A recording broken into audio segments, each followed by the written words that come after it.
بريز دكتور عمر حسن ما مستيزاني جاي بسبوريفي بيافين على استوديو ديال ما دكتور بخير بيت زور سپاس كلمة باسي أودا كنا كسروج بارزاني جدوني وتي يعني بيدشيت لدهاتو دا جهان روبرو قيراني كي جدي بيتا هر استادا دمي كيشا بيش استاش برسياو بس سياسي كراو حتى ولاطاني دورو بر كواتا رؤيا دنيا بيني حكومة يريمي كردستان بتايبتي سريك وزيران بو جرينجيدان بم بيجيه بم أراسته شون على سنجين سلاو لجنابتان سلاو لبينيرانتان زور سپاس بەڕاستی مەسئلەی ئاو مەسئلەیەکی استراتیجیە ئەگەن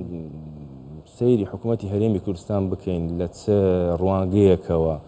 بایەخی بە دەرامەتی ئاوداوە بەڕاستی حکومڕانیەکەی چوارچێوەیەکی لۆکاڵی تێپەڕاندووە لە چوارچێوەی ئامادە جیهانیەکانەوە لە مەسئلەی هەڵسوکەوتکردن لەگەڵ دەرامەتی ئاو و بەرەودان و پەرەپێدانی دەرامەتی ئاو و ئیدارەدانی بیری کردوێتەوە. ئەگەر سەیری ئامانجەکانی نەتەوە یەکگرتووەکان بکەین کە بە SDG دەناسرێتن Sustainable Development Goals ئامانجەکانی گەشەپێدانی بەردەوام کە نەتەوە یەکگرتووەکان ساڵی 2015 دایناوە ئامانجەکەی ئەوەیە تاوەکو 2030 حەفدە ئامانج هەیە چارەسەری بکاتن بەهۆی ئەو هەموو ئاڵنگاریانەی لە جیهاندا سەری هەڵدا وەکو مەسەلەی برسیەتی مەسەلەی هەژاری مەسئلەی یەکسانی کۆمەڵێک مەسائل هەیە یەک لەو مەسئلانە خاڵی شەشەم کە نەتەوە یەکگرتووەکان بایەخی پێداوە دابینکردنی دەرامەتی ئاو لە چوارچێوەی گەشەپێدانی بەردەوامدا ڕێک ئەو کارانەی حکوومەتی هەرێمی کوردستان کردوویەتی لە چوارچێوەیەکی جیهانی خۆی دەبینێتەوە کە ئامانجەکانی نەتەوە یەکگرتووەکانەوە هەروەها خاڵی یانزەمینیش تەرکیز لەسەر ئەمە دەکاتەوە کە پارێزگاری لە دەرامەتی ئەو ژیانە بکاتن کە لە ناویدا هەیە بۆیە لەم چوارچێوێدا حکوومەتی هەرێمی کوردستان دەتوانم بڵێم بە شێوەیەکی زۆر ناوازە و نایاب کاری کردووە لەبەرەوەی درچی بە کۆمەڵێک مەترسی کردووە لەم مەجاڵەدا یەک لەمانە مەسئلەی وشکە ساڵی بەڕاستی یەک لەو بابەتانەیە کە زۆر تەهدیدی مەنتیقەکەی ئێمە دەکاتن یعنی یەک لە تەوسیاتەکانی کۆب 28 ئەوە بوو کە دەڵێتن بەهۆی وشکە ساڵیەوە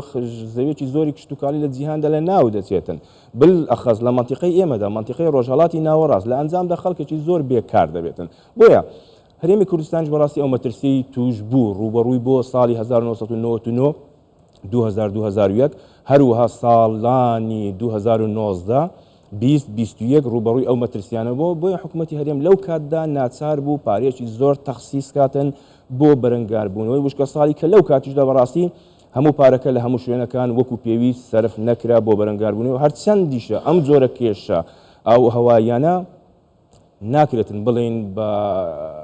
مەسەلەی تەخسیسی پارە و هەڵسوکەوت لەگەڵکردنی وا ئاسان دەبێت بۆیە باشترین وەسیلە بۆ زاڵبوون بەسەرم کێشانەدا بەڕاستی ئەوەیە پۆند و بەنداوەکان بنیاد بندرێت کە ئەمەش بەڕاستی من بە معجیزەی دەبینم کوردستان هەرێمی حکوومەتی هەرێمی کوردستان توانیویتی ئەم هەموو بەنداوە بەڵێ دکتۆر هەڵبەتە وەکوتوتی عێراقێکی لە وڵاتانەیە لە 4-5 وڵاتەیە کە زۆرترین کاریگەری خراپەکانی گۆڕانکاری کێشەوەی لەسرە حتا لە هەولێر پێشتر بە 40-50 متر ئەو دات لە ناوزەویە 600 متر لێ دەدرێت ئەوسا ئاو دیار دەبێت ینی ئەمەش بخۆی کارەساتێکە کەواتە لە ڕووی ستراتیجیەوە لە ڕووی بنیەوەیە لە ڕووی دەستەبەرکردنی ئاسایشی ئاو کە کڕووکی ئاسایشی نەتەوەی نیشتیمانیە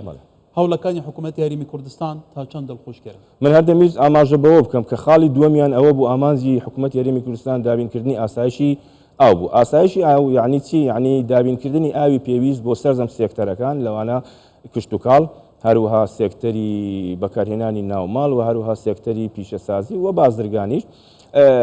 بەبێ ئەوەی بڕەبەشی تاک کەم بکاتێت چکە بە پێی ستاندەراتی جیهانی هەر تاکێک لە هەر شوێنێکدا 1000 مەتر سێجە ئاوی بۆ دیاری کراوە ئەگەن ئەو بڕەبەشە لەمەندا کەم ببێتەوە ئەمە لەم حاڵەتدا ئێمە دەگەین بە قۆناغی ندرەلمائیە کەمی ئاو و بە وردە چەند ئەم بڕەبەشە کەمتر بێتەوە ئەوەندە ئاسایشی ئاو لە مەترسیدا دەبێت لە ئەنجامدا کاریگەری لەسەر چی دەبێتن لەسەر ئاسایشی خۆراک دەبێتن بەڕاستی کە ئێمە ناتوانین خۆراکی خۆمان بەدەست بێنین لێرەدا بەڕاستی بەعدێکی سیاسی هەیە ئەم دوو بابەتە بە مەسئلەی دابینکردنی خۆراک یان ئاسایشی خۆراک ڕەبتی ڕاستەوخۆی بە ئاسایشی نەتەوەییەوە هەیە بەڕاستی وڵاتێکی وەکو ئەمریکا ساڵانە هەوڵ دەداتن بەلای کەمی احتیاتی 5 ساڵی لە گەنم هەبێتن لە ستایلۆکانیدا چکە بۆ ئەمە کاڵایەکی استراتیجیە بۆیە هەرێمی کوردستان لە بواری کشتتوکاڵیشدا بەڕاستی موفق بووە لە دابینکردنی کەرەستە استراتیجیەکان وەکو گەنم و گەنمە شامی و هەروەها جۆ و تەنانەت زۆر بەروبوومی دیکەش پەتاتە و گەشتین بە مەرحەلەی ئیکتیفای ذاتی هەر بالمناسبە هەموو وڵاتانی دەور و بەورمان بە هەموو شێوەیەک هەوڵ دەدەن ئێمە نەگەین بە قۆناغی ئاسایشی خۆراک بۆ تەنانەت بەروبوومەکانیان بە ڕوبع قیمەتی خۆی بۆ وڵاتی ئێمە دەنێنن بۆ ئەوەی بەروبوومی ناوەخۆیی پەچی بکەوێتن بەرهەم نەهێنرێتن هەدەفەکە چییە؟ هەدەفەکە لێدانە لە ئاسایشی خۆراکمان لە ئەنجامدا بۆی ئاسایشی نەتەوەیمان لە مەترسی دابێ و هەردەم تەبعیەمان بۆ وڵاتانی دەرەوە بە چونکە زۆر جار نەپارە نەنەوت نەدە هەرچیت هەبێ زێڕیش هیچ بەهایەکی نییە کاتێک ملەتەکەت برسی دەبێ خۆراکی بۆ دابین ناکرێت ئەمەش لە نۆ بینیمان من ساعت 11 میوانێکی مابوو بەڕێوەبەری کشتتوکالی هەولێر لە ئێستادا هەرێمی کوردستان توانیەتی بەشی خۆی لە بەرهەمی کشتتوکالی پڕ بکاتەوە حتا بوو دەرەوە و حتا وتی بوو ئەفریقاشی دەنێری کەواتە لە ڕووی سیاسیەوە بگومان ئێستا شەڕی سیاسی ئەنی مەسەلەی ئاو بووتە پرسێکی سیاسی کەواتە بەو سیاست و استراتیژی حکوومەتی هەرێمی کوردستان دروستکردنی پوند و بەنداوە گڵدانەوەی ئاو کە لێرە بگومان ئاو دەچێت بۆ ناوچەکانی تری عێراق تا چەند ئەوە بخۆی پێگی سیاسی هەرێمی کوردستان بەهێزتر دەکات من بەڕاستی بە پلانێکی ئیستیباقی دادەنێم ئەمەی حکوومەتی هەرێمی کوردستان کردوێتی یعنی پلانێکی پێشوەختە بێەوەی کارەساتەکە ڕوو بداتن بۆی بەرەنگاری بێتەوە بۆ هەندێک ئاماژە پێمان دەڵێتن مەترسیەکی زۆر لەسەر هەرێمی کوردستان هەیە بە پلە یەک بە پلە دوو عێراق دەتوانم عەکسی بکەمەوە بڵێم عێراق ئینجە هەرێمی کوردستان چونکە عێراق احتیمادی لەسەر هەرێمی کوردستانە لە دابینکردنی دەرامەتی ئاوە وەکو ئاماژەم پێکرد داهاتی ئاوی عێراق کەمی کردو بە ڕێژەی 150 بۆ لەبەرەوەی داهاتی ئاوی عێراق هەمووی لە هەرێمی کوردستانەوە نییە خۆشبەختانە 150 لە هەرێمی کوردستانەوە بەڵام 150شی لە تورکیا و ئێرانەوەیە تەنها بە بنیادنانی پرۆژەی کاپ و پڕکردنی بەنداوی ئەلیسۆ داهاتی ئاوی دجلە و فرات بە ڕێژەی 150 زیاتر کەمی کرد بۆ نمونە ساڵی 1933 20.5 میلیارد داهاتی ئاوی دیزلە بوو بۆ عێراق ئێستا دابەزیوە بۆ 9.3 فراتیش بە هەمان شێوە و خراپتریش ئەمە یەک تأثیری ئەمەندە لەسەر هەرێمی کوردستان نییە لەسەر عێراق هەیە بەڵام ئەوەی تأثیر لەسەر هەرێمی کوردستان هەیە بەڕاستی سیاسەتی ئاوی وڵاتانی هاوسنوورمانە بۆ نمونە ئێران زیاتر لە ڕێڕەوی 5 ڕووباری گۆڕی و ڕووبارە سنووریەکان و تەنانەت هەندێکی گرتوێتەوە ڕێڕەوی گۆڕیوە بەڵێ بۆی ئاوەکە نێتەوە هەرێمی کوردستان نەڕژێتەوە هەرێمی کوردستان بەڵکو بۆ لەناو ئێران بمێنێتەوە ئەمە زیانی بە زۆر گوندی سنووری گەیان لە ئەنجامدا هەموو کۆچیان کردو بۆچی بۆ شارەکان ئەمە دوو کێشە دروست دەکات یەکەمیان کشتتوکاڵ دووەمیان زەخت لەسەر شارەکان و سێهەمیشیان بەڕاستی گۆڕینی تەرکیبەی ژینگەی ئەو ناوچێش دەگۆڕێتن ئەمە یەکیان لە ئەنجام دەیتر کێشەی دیکەی لێدێتە کایەوە من باس لەوە ناکەم دووەمیان تورکیا بەڕاستی سیاسەتەکەی بەو شێوەیە بە هەموو شێوەیەک هەوڵ دەداتن یەک دڵۆپە ئاو بۆ عێراق نێتن چکە بۆ چۆن تەعامل لەگەڵ ڕووبارەکانی خۆی دەکاتن بەتایبەتی دجلە و فرات وەکو ڕووباری ناوخۆی وا تەعامل لەگەڵ ناکام کە ئەمە ڕووباری نێودەوڵەتینە و سێهەمیان ببوورە ئێران ئێستا ئیش لەسەر چی دەکە بەنداوێکی لەسەر زەی بچووک بنیادناوە ئاستی داهاتی ئاوی ڕووباری زەی بچووکی کەم کردەوە بە ڕێژەی 170 تەنانەت بەنداوی دۆکان مەترسی وشکبوونی لەسەر کەمبوونەوەی ئاوی لەسەر بەڕاستی بە ڕێژەیەکی مەترسیدار 6.8 میلیارد مەترسیێزا دەگرێتن ئەو ساڵ تەسەوڵ ناکەم 3 میلیاردی تێدا کەواتە دکتۆر هەڵبەتەوە پرسێکی زۆر گرنگە یەکێک لەو هویانە کە تورکیا زۆر لێ ترسێ ئێستا باسی چارەسەری پرسی کورد دەکات جیاواز لە جارانی ڕابردوو ترس لەوەی هەیە ئەو گۆڕانکاریانەی تایبەتی گۆڕانکاریە جیۆپۆلیتیکانەی لە ناوچەکە هەیە مەسەلەی ئاو بێ ژێدەری ئاو بێ لەبەرەوە تورکیا بەگرتنی ئاو ڕۆژهەڵاتی ناوەڕاست هەمووی تین و دەکات نەک بەس عێراق کەواتە ترسی لەوە هەیە کە دوو ژێدەری ئاو لە تورکیا هەیە بۆ نمونە دیجلە و فرات ئەلێ ئەمریکا و هاوپەیمانەکانی کە زۆرترین هێزی خۆیان لە دەریای ناوەڕاست و دەریای سۆرکۆ کردوتەوە ئیدی ئەو گۆڕانکاریانە لەسەر بنەمای ئەو شوێنانە بێت کە ئاوی لێیە کەواتە تا چەند گرنگە ئەم پرسە زۆر بە هەستکار و بە جدی وەربگرێت بالمناسبە ئەگەر سەیری سیاسەتی تورکیا بکەین بەڕاستی